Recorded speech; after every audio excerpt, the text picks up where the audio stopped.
नमस्कार आपण समस्त को ओडिशा पाणीपाग चैनल रे स्वागत। वर्तमान समय राज्य विभिन्न स्थान रे पाग सुखिला रहुची एवं धीरे धीरे शीतर प्रभाव बढ़ुची किंतु आग को पुणी वर्षा होबार संभावना रहुची कारण बंगोपसागर पुणी सक्रिय हेबो लघुचाप सृष्टि हेबो जार प्रभाव रे शीतर राज्य रे वर्षा होबार संभावना रहुची। तो केबे ही वर्षा हेबो एवं क्यों क्यों जिल्ला रे वर्तमान समय रे शीतर प्रभाव अधिक रहिबो एवं जो वर्षा को आसी केबे से संभावनाटी रहुची से संपर्क रे संपूर्ण भाव जानिया पई भिडियोटी शेष पर्यंत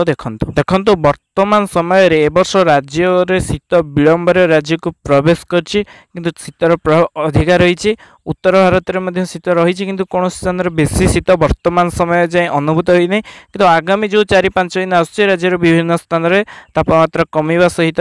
शीत अनुभूत हेबो सामान्य शीत अनुभूत हेबो बेसी शीत अनुभूत नहले मध्य सामान्य अधिक शीत अनुभूत हेबार संभावना रहउछि आगामी 4-5 दिन। प्रशांत महासागर वर्तमान गोटे बात्या रही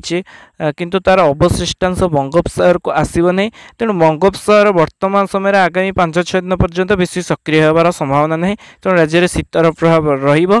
किंतु 15 तारिख पर बंगोपसागर सक्रिय होबार संभावना रही। पश्चिम प्रशांत महासागर अवशिष्टांश आसीपे बंगोपसागर को एवं पूर्वाणु वायु जलीय बाष्पूर्ण वायु सक्रिय रही पारे जार प्रभाव में 18-19 तारिख आड़िकी ओडिशा रे मध्य वर्तमान आकलन अनुसार मेघुआ पाग रही पारे किछि स्थान रे वर्षार संभावना रहुछि जहाँकि वर्तमान आकलन रहुछि से भली परिस्थिति हेले बादल सृष्टि हेले राज्य में शीतर प्रभाव कमिबो एवं वर्षा हेबो एवं ता छड़ा पश्चिम प्रशांत महासागर अवशिष्टांश आसबार संभावना रही जार प्रभाव में बंगोपसागर सक्रिय हेबो एवं लघुचाप सृष्टि होबार संभावना रही। जो लघुचाप सृष्टि हेबे एवं तार घनीभूत हुए ताले राज्य में तार प्रभाव पड़ो वर्षार प्रभाव रहिबो एवं शीतर प्रभाव कमिबार संभावना रही। तेणु 15 नवेम्बर पर राज्य में शीतर प्रभाव कमिया सहित वर्षार संभावना रहुछि किंतु वर्तमान समय राज्य में वर्षार संभावना नहीं। 15 नवेम्बर पर जो लघुचाप सृष्टि होबार संभावना रही जहाँकि